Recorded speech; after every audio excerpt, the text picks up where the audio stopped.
Não há dúvida de que 1941 foi um ano crucial, repleto de acontecimentos na Segunda Guerra Mundial para Adolf Hitler e todos aqueles que se opunham a ele.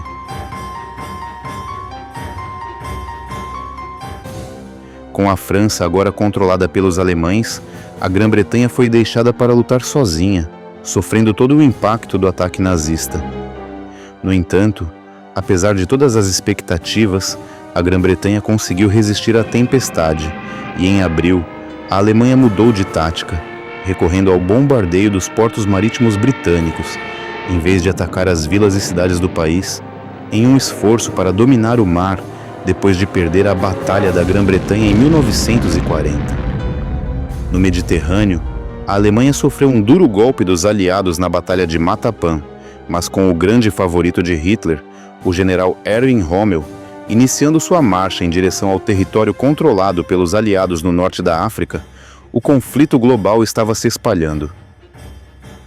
As forças italianas sob o comando de Mussolini também foram atraídas para a campanha do norte da África, prejudicando os britânicos na Somalilândia e na Etiópia.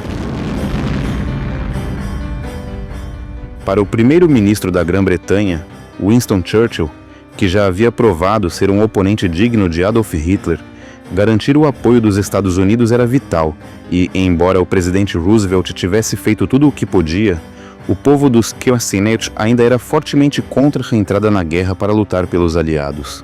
Mesmo assim, Adolf Hitler sabia que tinha uma grande batalha em suas mãos, com Churchill do outro lado do Canal da Mancha, mas, como se isso não bastasse, o Führer alemão estava pronto para olhar para o leste, para a Rússia, nação com a qual havia assinado um pacto de não agressão antes de invadir a Polônia em 1939.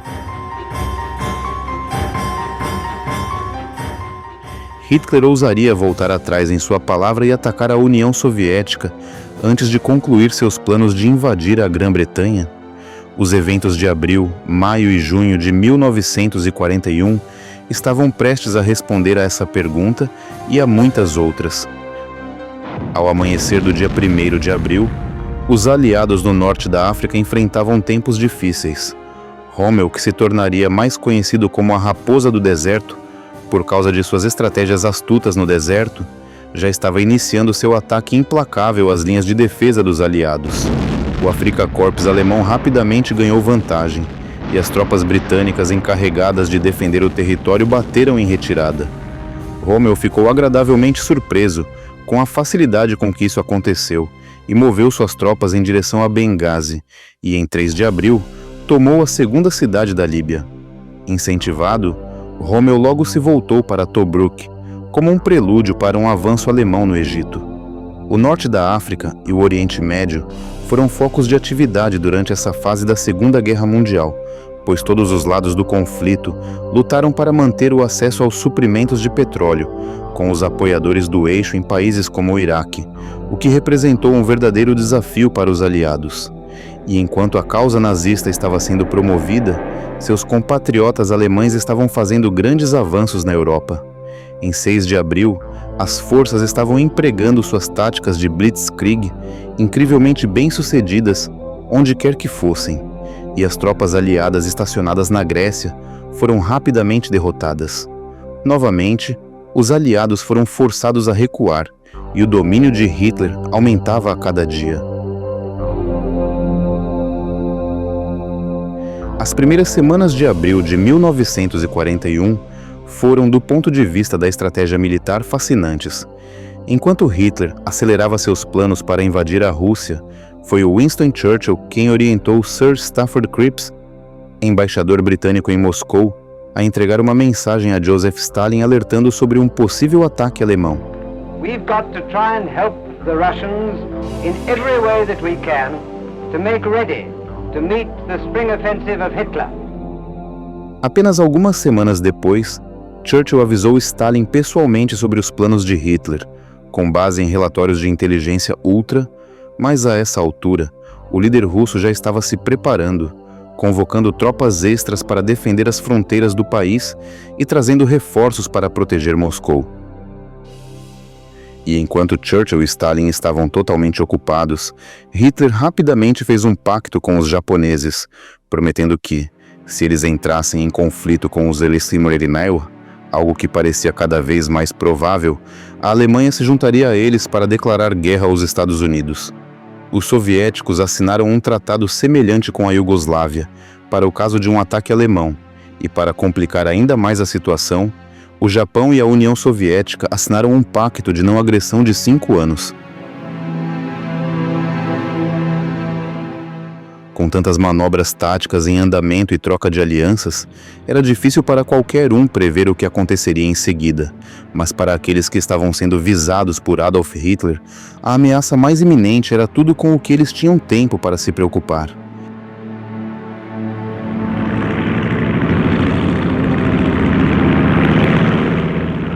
Na Irlanda do Norte, Belfast sofreu um ataque alemão brutal, com a Luftwaffe fazendo chover terror dos céus. Ironicamente, Belfast foi atingida por um dos ataques aéreos mais devastadores da guerra no domingo de Páscoa, 15 de abril, no que deveria ter sido um dia de paz e comemoração. Mais de 200 aeronaves alemãs bombardearam a cidade e, por meio de uma combinação de bombas explosivas e incendiárias padrão, tiraram a vida de 900 pessoas e feriram mais de 1.500 outras. Para os alemães, as baixas foram leves, pois não houve disparos de armas antiaéreas, porque se acreditava que os caças da RAF estavam na área, embora nunca tivessem sido acionados. E durante todo o tempo na África, Rommel ainda estava progredindo rapidamente, mas apesar de seus ganhos, ele fez suas tropas pararem no forte de Tobruk, que estava destinado a se tornar um campo de batalha para muitos confrontos militares nos meses seguintes. Entre 13 e 15 de abril, parecia que os nazistas estavam a caminho de outra vitória fácil, pois seus tanques avançaram rapidamente para a cidade. Mas seus tanques ficaram presos quando os aliados aproveitaram ao máximo a situação, marcando o início de um cerco, cujo resultado nunca seria uma conclusão precipitada. Os alemães também estavam muito ativos do outro lado do Mediterrâneo, pois Hitler fez planos para atacar a ilha de Creta, que receberia o codinome de Operação Mercúrio. Isso consolidaria sua posição, uma vez que já havia atacado o continente grego e negado aos britânicos uma base conveniente na ilha, já que, em 24 de abril, a Grécia havia se rendido totalmente aos nazistas, e a decisão de Hitler de atacar Creta foi o próximo passo lógico. E as manobras políticas continuaram. Roosevelt propôs a transferência de parte da frota dos Ecebometes para o Oceano Atlântico, e Winston Churchill ficou feliz em apoiar a iniciativa. Embora os norte-americanos ainda não tivessem se juntado totalmente aos aliados no esforço de guerra, sua contribuição, apoiando-os de fora, foi inestimável.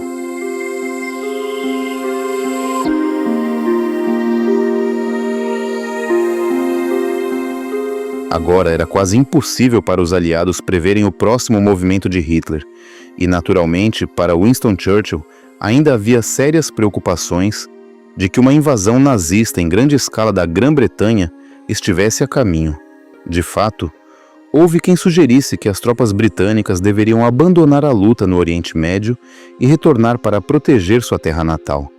Mas Churchill se opôs a essa ideia e deve ter ficado animado com a notícia de que, na África Oriental, os italianos haviam se rendido, o que permitiu que Haile Selassie retornasse à capital da Etiópia, Addis Abeba, e recuperasse seu trono. A maré estava mudando lenta, mas seguramente em muitas direções diferentes, e à medida que maio de 1941 avançava, algumas surpresas surpreendentes estavam reservadas. Uma das mais incríveis ocorreu em 10 de maio, quando o segundo em comando de Hitler, Rudolf Hess, foi descoberto com o tornozelo quebrado em um campo escocês.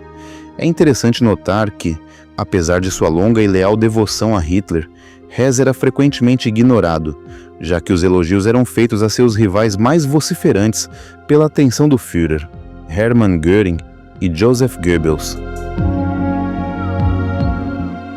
Embora existam todos os tipos de teorias da conspiração, acredita-se que a insatisfação com a liderança de Hitler fez com que Hess empreendesse uma missão solo, voando para a Grã-Bretanha para intermediar uma conclusão pacífica das hostilidades com Winston Churchill. Nessa época, havia uma crescente resistência alemã, que já estava trabalhando para assassinar Adolf Hitler, de modo que Hess não teria sido o único a sentir que os dias do Führer estavam contados. Quando Hitler recebeu a notícia de que o avião de Hess havia decolado, os pilotos de caça foram enviados para impedir que ele chegasse ao seu destino.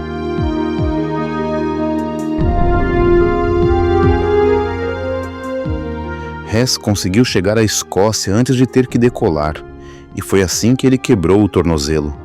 Para Hess, a guerra havia terminado depois de ter sido mantido prisioneiro pelos britânicos até os julgamentos de Nuremberg, e ele acabou sendo enviado para a prisão de Spandau, em Berlim, onde permaneceu até sua morte em 1987. Mas para a Luftwaffe, o dia 10 de maio foi realmente muito movimentado porque, depois que Hess fez seu pouso de emergência na Escócia, um total de 515 bombardeiros atacou Londres, atingindo diretamente vários dos grandes marcos da cidade, incluindo o Museu Britânico, as casas do Parlamento e o Palácio de St. James. O número de vítimas atingiu proporções impressionantes, tornando esse o maior número de mortos em um único ataque durante toda a guerra, ceifando 1.364 vidas, enquanto mais de 1.600 ficaram feridos. Um dos motivos do grande número de vítimas foi a falta de abrigos antiaéreos para grande parte da população da cidade. Havia abrigos públicos contra ataques aéreos, embora o governo relutasse em fornecer um número excessivo, para evitar que as pessoas se tornassem muito dependentes da ajuda do governo. Consequentemente, as famílias foram incentivadas, com o fornecimento de materiais subsidiados, a construir seus próprios abrigos, deixando aqueles que não puderam fazer seus próprios arranjos para usar as estações do metrô de Londres como abrigo durante os ataques.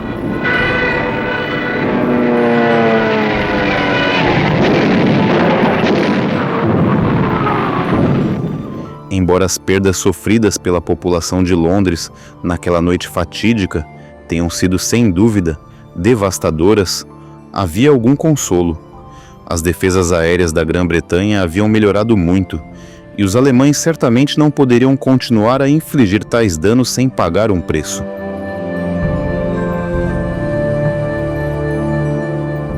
A essa altura do conflito, a média de baixas de aviões de combate nazistas por ataque havia aumentado de apenas 28 em janeiro de 1941 para 128 em meados de maio. Apesar disso, houve grandes melhorias na tecnologia, tanto em terra quanto no ar, para os britânicos. O radar permitiu que as equipes de terra estivessem prontas bem antes do início dos ataques, e com o radar aéreo instalado em algumas aeronaves britânicas, os pilotos da RAF puderam enfrentar o inimigo com sucesso, especialmente à noite, quando a visibilidade era muito reduzida. Ao contrário de Belfast, Londres também tinha um grande contingente de baterias antiaéreas, o que permitia uma taxa constante de disparos contra a Luftwaffe, o que certamente contribuiu muito para reduzir a eficácia da Força Aérea Alemã. Os ataques aéreos de Hitler contra seus inimigos usando um manto de bombas incendiárias para paralisar a indústria e destruir moradias, enquanto destruía o espírito do povo, lhe trouxeram grande sucesso. Mas os londrinos eram feitos de material mais resistente. Infelizmente, em Belfast, o bombardeio de uma grande estação de tratamento de água fez com que a pressão não fosse alta o suficiente para combater os incêndios, mas Londres não sofreu essa dificuldade e as equipes trabalharam incansavelmente para evitar que os incêndios se espalhassem. Como muitos dos membros dos serviços de emergência estavam agora lutando por seu país, os voluntários tomaram seus lugares e os membros da guarda doméstica realmente desempenharam um papel crucial para impedir que Londres pegasse fogo. E havia muito trabalho a ser feito, portanto. Além dos bombeiros e dos socorristas, esses corajosos voluntários também assumiram tarefas como a de correr para os Blitz Scouts, que eram responsáveis por guiar os carros de bombeiros e as ambulâncias através do pior das chamas e dos escombros para chegar aos feridos. Após esse ataque a Londres, uma nova onda de bombardeiros da Luftwaffe atingiu Birmingham apenas 6 dias depois e, felizmente, causou muito menos danos. Durante a Blitz, as cidades britânicas e seus habitantes sofreram alguns dos ataques mais destrutivos de qualquer conflito até hoje. No entanto, não foi a única nação a ser atacada dessa maneira durante a Segunda Guerra Mundial, e à medida que a guerra mudava mais a favor dos aliados, bombardeiros britânicos e americanos atacavam cidades alemãs com consequências igualmente terríveis. O bombardeio aéreo foi um dos atos de guerra mais devastadores usados durante o conflito entre os aliados e as potências do eixo.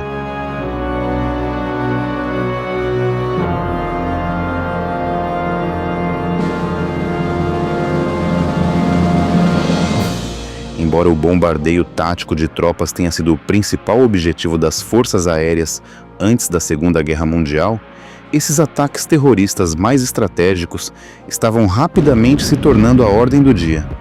O foco na destruição do setor e na paralisação da economia de um país era uma consideração importante, enquanto aterrorizar os civis e quebrar seu espírito era outro objetivo importante.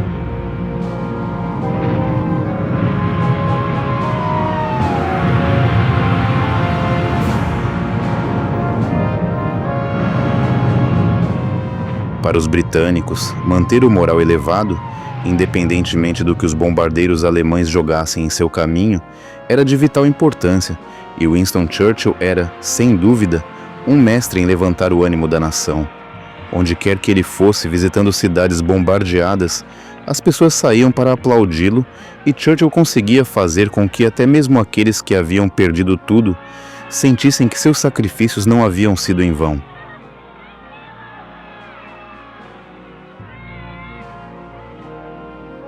Uma análise mais detalhada do que aconteceu em Plymouth demonstra como as táticas de ataque aéreo de Hitler eram mortais e eficazes. Durante os incansáveis ataques à cidade, nem mesmo os abrigos antiaéreos eram garantia de segurança, e quando um abrigo comunitário foi atingido diretamente, 72 pessoas morreram e famílias inteiras foram dizimadas.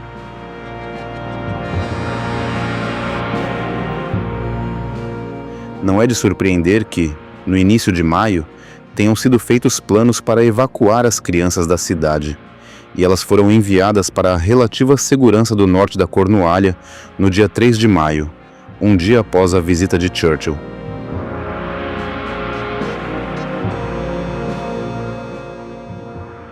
O bom povo de Plymouth havia sofrido o impacto assustador de um ataque contínuo da Luftwaffe, mas, como o restante do grande público britânico, recusou-se a ser intimidado. Quando uma diretora local pregou uma placa de madeira na porta de uma igreja muito danificada, dizendo simplesmente Resurgam, ela resumiu o clima de Plymouth com a palavra latina, traduzida literalmente como I shall rise again. Eu ressuscitarei. E enquanto Churchill percorria os escombros de Plymouth, sua determinação de permanecer firme contra Hitler deve ter sido fortalecida, pois ele encorajou os sobreviventes, assegurando-lhes que Plymouth, como toda a nação, de fato se reergueria. mas com cidades britânicas como Londres, Belfast e Plymouth, para mencionar apenas algumas, sofrendo bombardeios tão pesados, um contra-ataque contra os alemães era inevitável. Durante todo o mês de abril e início de maio, Hamburgo e Berlim foram atingidas repetidamente por bombardeiros da RAF, embora não pudessem causar o tipo de dano que a Luftwaffe causou às cidades britânicas. No entanto, assim como Hitler havia tentado quebrar o espírito britânico com a Blitz, a RAF certamente abalou o moral alemão, embora os bombardeios tenham causado relativamente poucos danos.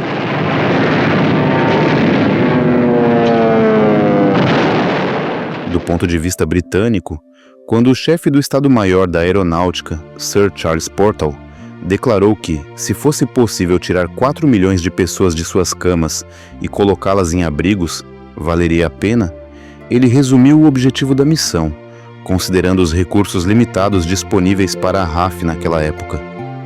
Poder bombardear cidades tão distantes como Berlim era, de fato, um novo conceito para a RAF, pois até aquele momento da história, seus aviões simplesmente não tinham esse tipo de alcance sem precisar reabastecer.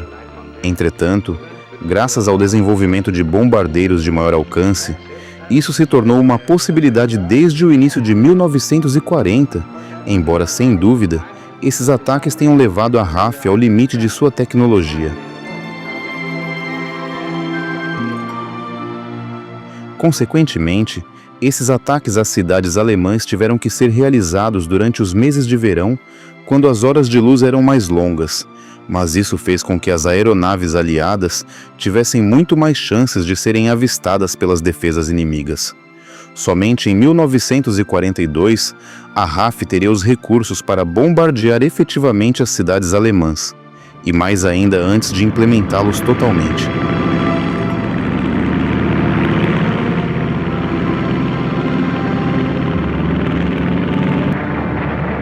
Enquanto isso, no norte da África, o cerco a Tobruk continuava, mas o chefe do Comando Britânico do Oriente Médio, General Archibald Wavell, viu uma janela de oportunidade inesperada.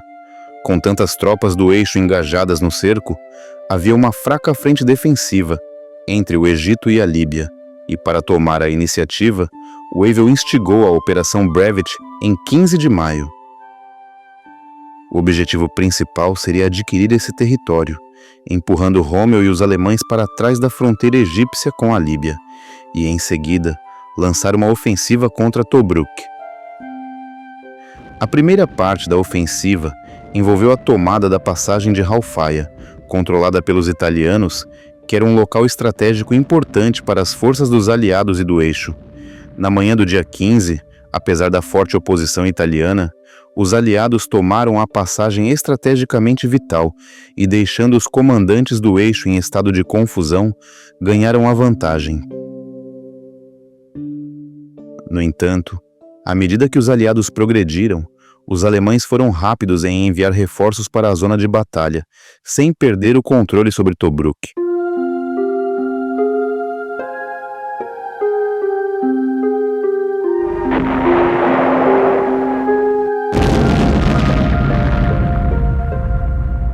Os confrontos foram muito disputados em condições difíceis, e o número de baixas dos aliados começou a aumentar drasticamente. Como Rommel havia sido tão bem sucedido nos meses anteriores, seria muito difícil conseguir reforços aliados e, em vez de sofrer mais perdas, a Operação Brevet foi encerrada.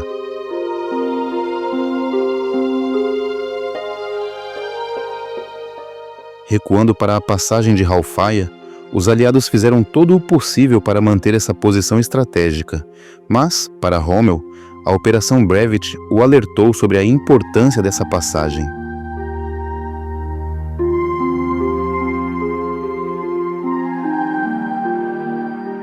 Ela dava a quem a detinha uma rota segura de suprimentos pela região, e os aliados não conseguiram mantê-la por muito tempo, pois os alemães lançaram a Operação Scorpion para retomá-la em 27 de maio, revertendo de fato todos os ganhos territoriais obtidos como resultado da Operação Brevet. Embora a conquista da África sempre tenha sido uma grande parte do plano mestre nazista, Hitler sempre soube que neutralizar a ameaça representada pela Marinha Britânica era de igual importância.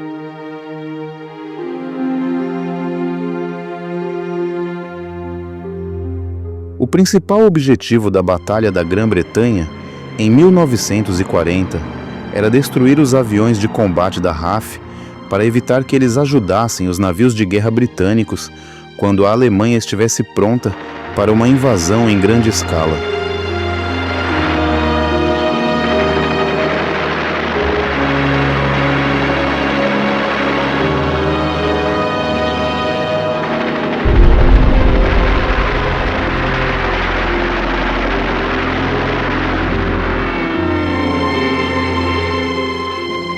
Na verdade, Hitler havia começado a construir navios de guerra para se equiparar aos da Marinha Britânica no início da década de 330, e quando o orgulho da Marinha alemã, o Bismarck, foi despachado em 19 de maio de 1941, foi a primeira surtida operacional do navio.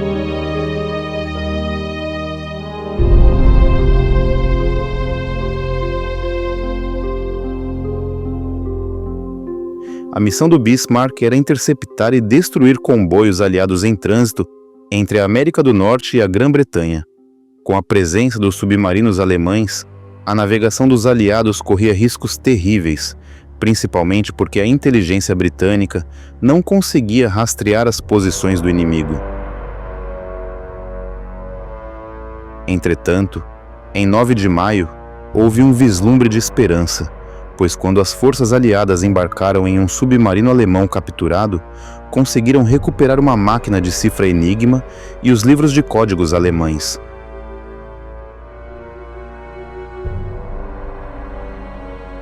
Uma vez nas mãos da inteligência britânica, com os decifradores de códigos em Bletchley Park, no coração do interior da Inglaterra, as perspectivas dos aliados no Atlântico melhoraram drasticamente, pois as transmissões de rádio alemãs codificadas foram decifradas, dando aos navios britânicos e americanos algum aviso de onde o inimigo os aguardava.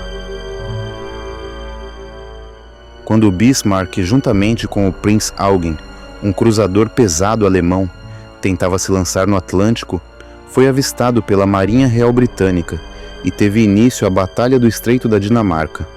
A maior baixa do combate foi o navio-chefe da frota doméstica britânica, o HMS Hood, e quando a notícia chegou a Winston Churchill em Londres, ele exigiu com raiva que o navio alemão responsável, o Bismarck, fosse caçado e afundado.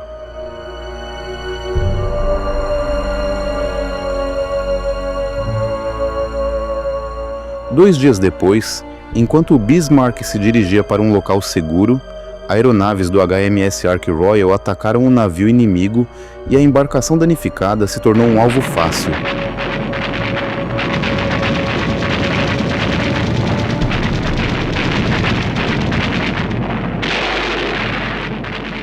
Em 27 de maio, ele foi finalmente afundado e finalmente o povo da Grã-Bretanha, ainda se recuperando dos efeitos da Blitz, teve algo para comemorar.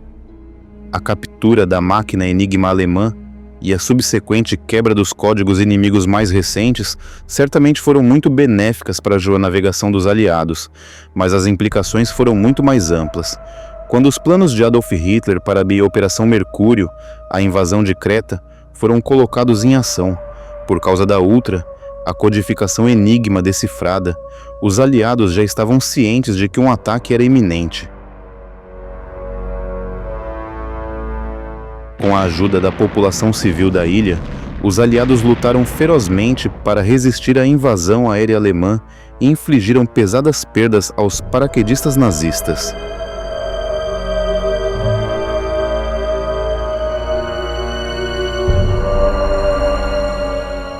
De fato, no final do primeiro dia, 20 de maio, parecia que os aliados estavam em vantagem, mas a batalha estava longe de terminar.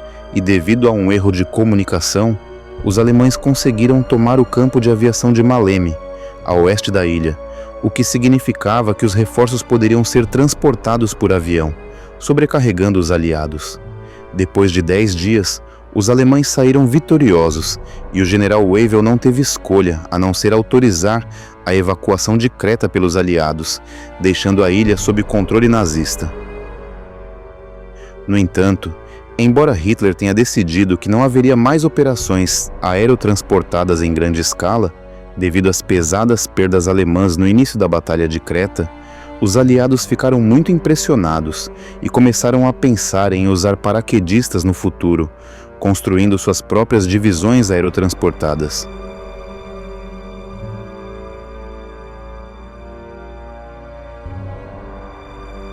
Enquanto todos os olhos estavam voltados para a guerra na Europa, a tensão também estava aumentando no Extremo Oriente.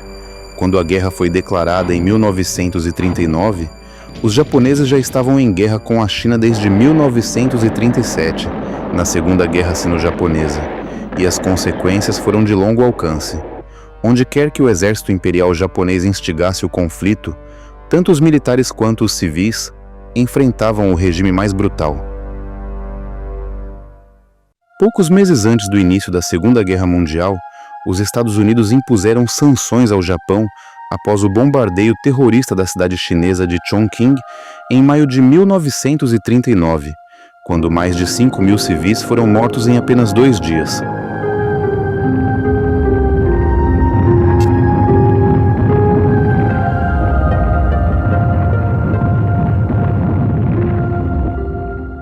Um embargo foi imposto à exportação de peças de motores de avião dos Estados Unidos para o Japão, e com o passar do tempo, e como os japoneses não mostravam nenhum sinal de que iriam interromper sua busca implacável para dominar o Extremo Oriente, outras sanções estavam destinadas a se seguir.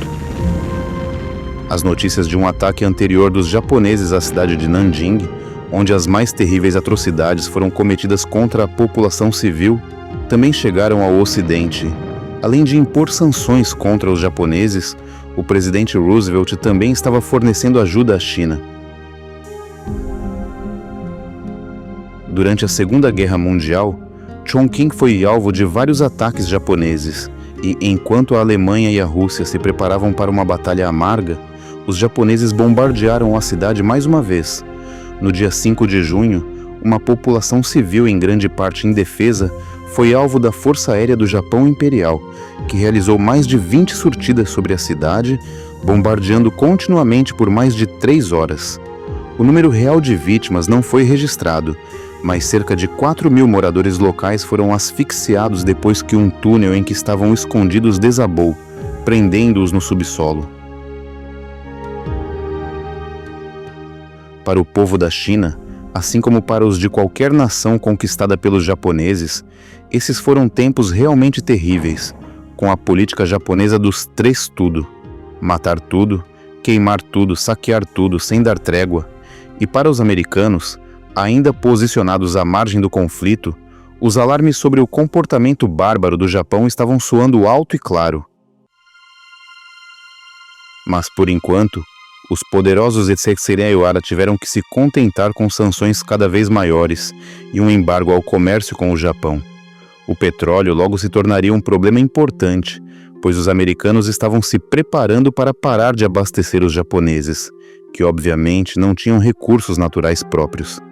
Eles precisavam desesperadamente do petróleo americano para manter as engrenagens de sua máquina militar girando, algo de que o presidente Roosevelt estava bem ciente. No entanto, encurralar os japoneses teria consequências que ele jamais poderia imaginar. Embora o Japão continuasse sendo uma presença ameaçadora no leste, Roosevelt também estava preocupado com os desdobramentos da guerra europeia no oeste. O povo americano se opôs ferozmente a entrar na guerra contra a Alemanha nazista, mas, enquanto os britânicos continuavam a lutar contra os bombardeios e a Blitz, a opinião pública em relação à guerra na Europa começou a se descongelar um pouco.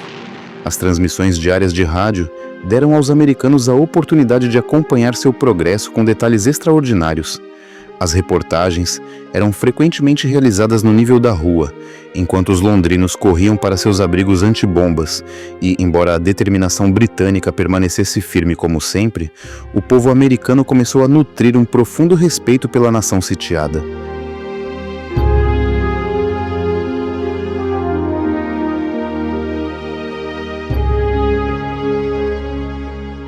A Batalha da Grã-Bretanha, que ocorreu durante o verão de 1940, também serviu de inspiração para muitos americanos, pois a bravura da RAF capturou a imaginação do público.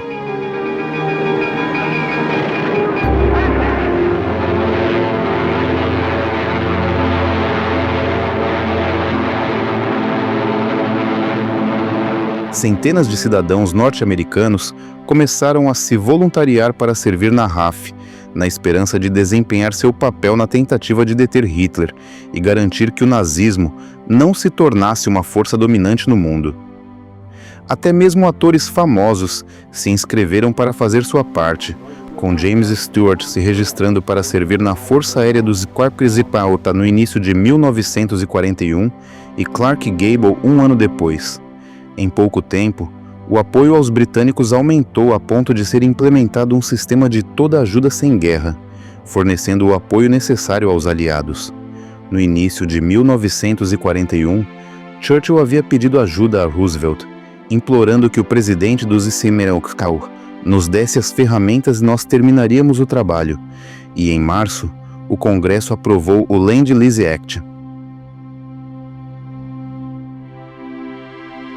Navios de guerra americanos também foram enviados para escoltar os navios mercantes aliados que cruzavam o Oceano Atlântico para que os suprimentos tão necessários pudessem chegar ao continente britânico, enquanto os submarinos nazistas continuavam a rondar os mares. O apoio à guerra europeia foi ampliado ainda mais quando foram tomadas medidas para congelar as finanças alemãs e italianas. Enquanto os nazistas marchavam pelas nações e cidades da Europa, eles confiscaram o ouro de muitos bancos e, o que é mais assustador, confiscaram o dinheiro e os bens das vítimas dos campos de concentração e de outros civis. Grande parte do que eles haviam roubado estava sendo armazenada nos Dienstmeer e era uma parte importante de seu financiamento durante a guerra. Quando todos os ativos mantidos por alemães e italianos nos Estados Unidos foram congelados em 14 de junho, isso representou um grande golpe para os nazistas, pois as tensões em escala global continuaram a aumentar.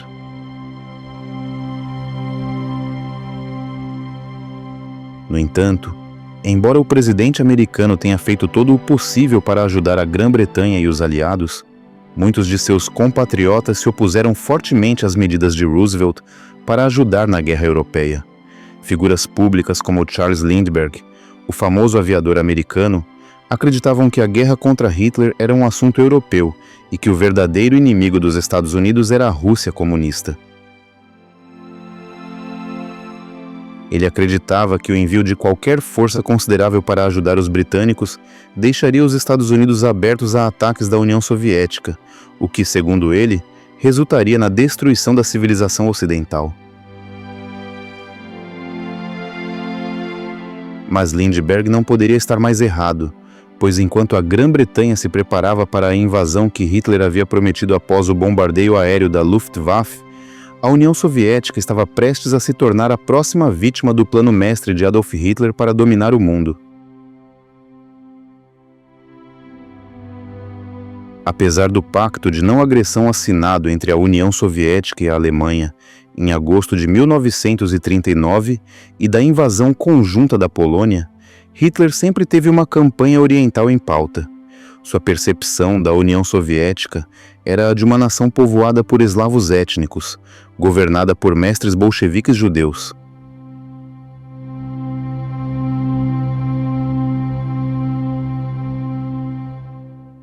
Em meados da década de 1920, o livro de Hitler, Mein Kampf, apresentava sua visão da ordem mundial, e mesmo naqueles primeiros dias de sua ascensão à proeminência, ele declarou que o destino da Alemanha era voltar-se para o leste, como havia feito 600 anos antes. Consequentemente, sob a direção de Hitler, os nazistas tinham como prioridade matar, deportar ou escravizar a população russa e outras populações eslavas para repovoar suas terras com povos germânicos de sangue puro.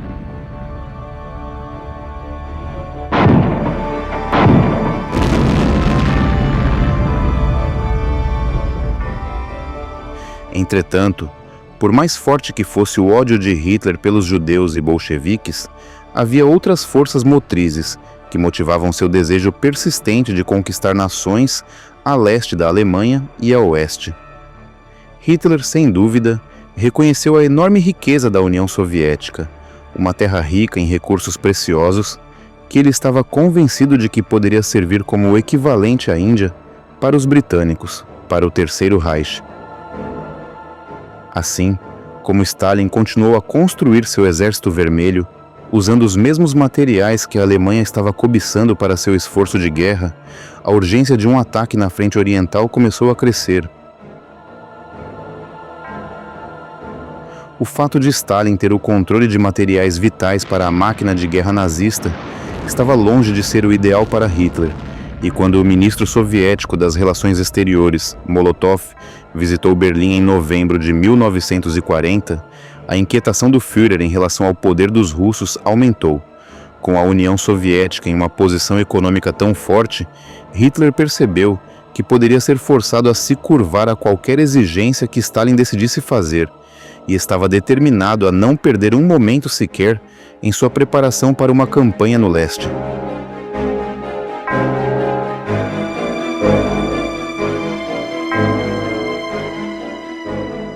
Em 18 de dezembro de 1940, Hitler havia ordenado a diretiva do Führer número 21 e desde a declaração inicial, era óbvio que ele estava falando sério.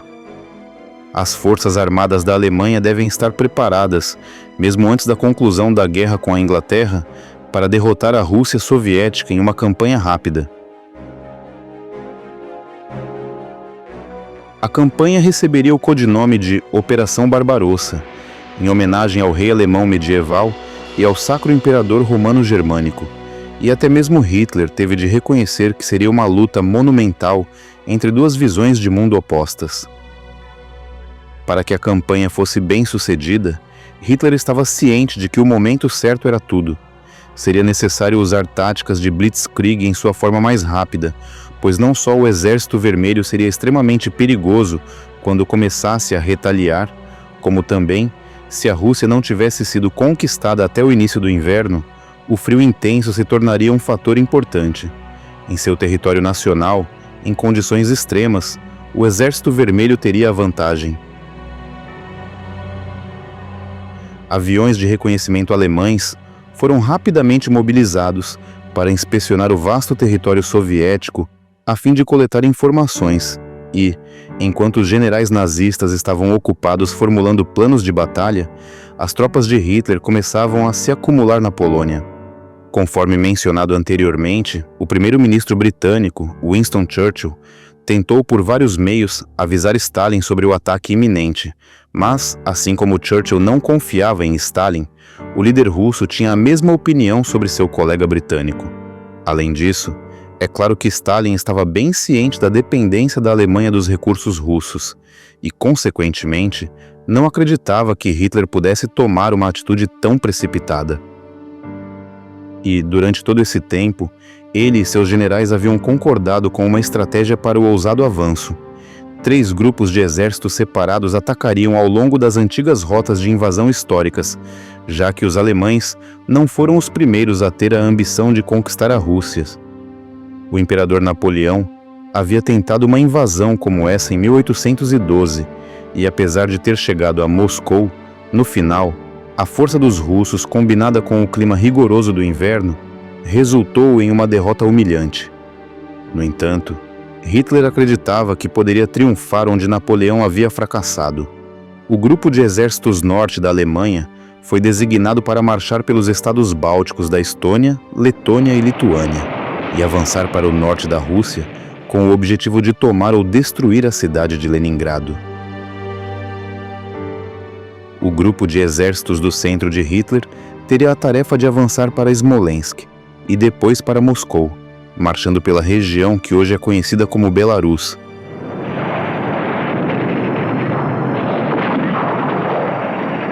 Enquanto isso, o grupo de exército sul atacaria o coração agrícola e densamente povoado da Ucrânia, tomando Kiev antes de continuar para o leste, até o rio Volga e a região rica em petróleo do Cáucaso.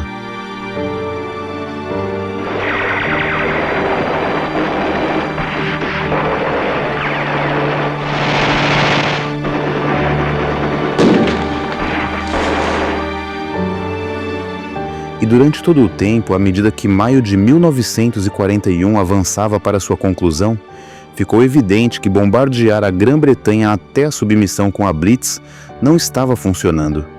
Uma ocupação alemã da nação insular era, pelo menos por enquanto, improvável, e Adolf Hitler procurou maneiras alternativas de colocar o Winston Churchill e o povo da Grã-Bretanha na linha. Por mais bizarro que possa parecer agora, os planos de Hitler de atacar a Rússia foram finalizados com a crença de que, se a Alemanha demonstrasse seu poder ao derrotar o Exército Vermelho de Stalin, os britânicos seriam intimidados a capitular pacificamente a quaisquer exigências que o Führer pudesse fazer. No entanto, na verdade, o ataque à Rússia estava destinado a dar algum descanso à Grã-Bretanha, pois os recursos foram redirecionados para o leste. Apesar da crença determinada de Stalin de que Hitler não atacaria a União Soviética, as evidências sugeriam rapidamente que o líder russo estava sendo ingênuo. Como seus comandantes, incluindo o extremamente competente Marechal Zhukov, o incentivaram a agir, Stalin acabou cedendo aos pedidos de reforços e começou a mover divisões do Exército Vermelho em preparação. Além disso, no final de maio, Stalin convocou 800.000 forças de reserva, mas persistiu em sua crença de que Hitler não atacaria. Tudo isso foi vantajoso para os alemães nas primeiras semanas de junho de 1941, e mesmo quando o embaixador alemão em Moscou informou ao chefe de assuntos internacionais soviéticos que Hitler pretendia entrar em guerra com a Rússia em 22 de junho em Stalin descartou o relatório como desinformação. Poucos dias depois, Hitler emitiu outras diretrizes, preparando-se para um ataque aos soviéticos. A indústria de armamentos alemã deveria se concentrar na marinha e na força aérea no Mediterrâneo e na Ásia Ocidental, onde as tropas nazistas deveriam continuar lutando no Egito e na Turquia, enquanto planos eram colocados em prática para capturar Gibraltar. Hitler também recebeu boas notícias do norte da África, pois os britânicos lançaram a Operação Battle Axe para tentar levantar o cerco de Tobruk, que durou apenas 3 dias, entre 15 e 17 de junho, e falhou miseravelmente. Com a confiança de Hitler em alta, um tratado de não agressão foi assinado com a Turquia, enquanto seus preparativos finais para a Operação Barbarossa eram manobrados. Entretanto, não era apenas no teatro de guerra europeu que a pressão estava aumentando. A essa altura, Roosevelt e o governo americano haviam suspendido as exportações de petróleo para o Japão a partir dos portos da costa leste e do Golfo, uma ação que deixaria a máquina militar japonesa em uma posição precária, sem nenhum suprimento de combustível viável para recorrer. Mas as consequências das sanções americanas ainda estavam a meses de distância, e Stalin e os russos estavam prestes a sofrer o maior choque de suas vidas. Na madrugada de domingo, 22 de junho, exatamente como os russos haviam sido informados anteriormente, a Operação Barbarossa começou com o bombardeio das principais cidades soviéticas pela Luftwaffe.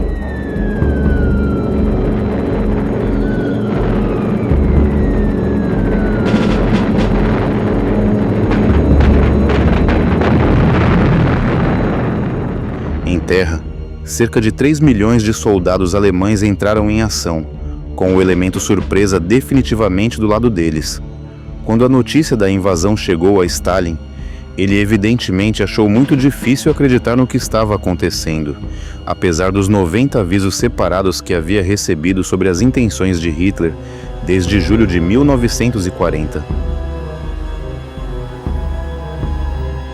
De fato, quando o Marechal Zhukov telefonou para falar diretamente com Stalin, o líder russo ficou completamente em silêncio. Zhukov perguntou: "Você entendeu o que eu disse, camarada Stalin?" E quando ficou evidente que ele não entendeu, Zhukov teve que repetir as informações novamente. Consolidando sua posição, a Luftwaffe também fez um amplo reconhecimento, monitorando a resposta soviética e tendo destruído quase 4.000 aeronaves russas nos primeiros 3 dias, conseguiu apoiar as tropas alemãs que se moviam em velocidade devastadora no solo. O ministro da Defesa soviético, Marechal Timoshenko, não demorou a solicitar o fornecimento de homens, cavalos e veículos para o esforço de guerra, além de direcionar o que restava da Força Aérea Soviética para atingir as aeronaves alemãs. É interessante observar que Winston Churchill respondeu com uma transmissão de rádio noturna no dia da invasão, oferecendo ajuda aos russos que lutavam por sua pátria. No entanto, nos dias que se seguiram, a resposta americana talvez tenha sido menos simpática, se considerarmos os pensamentos do futuro presidente do Zeitgeist, Harry S. Truman, quando ele observou que era muito bom que a Alemanha e a Rússia estivessem em guerra e que ele esperava sinceramente que elas acabassem uma com a outra.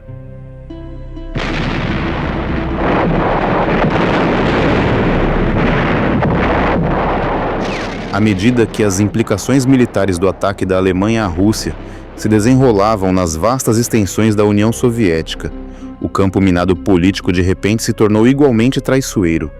Não havia dúvida de que Hitler havia despertado um gigante adormecido, embora ainda levasse alguns meses até que os alemães percebessem plenamente a enormidade da tarefa que lhes havia sido confiada.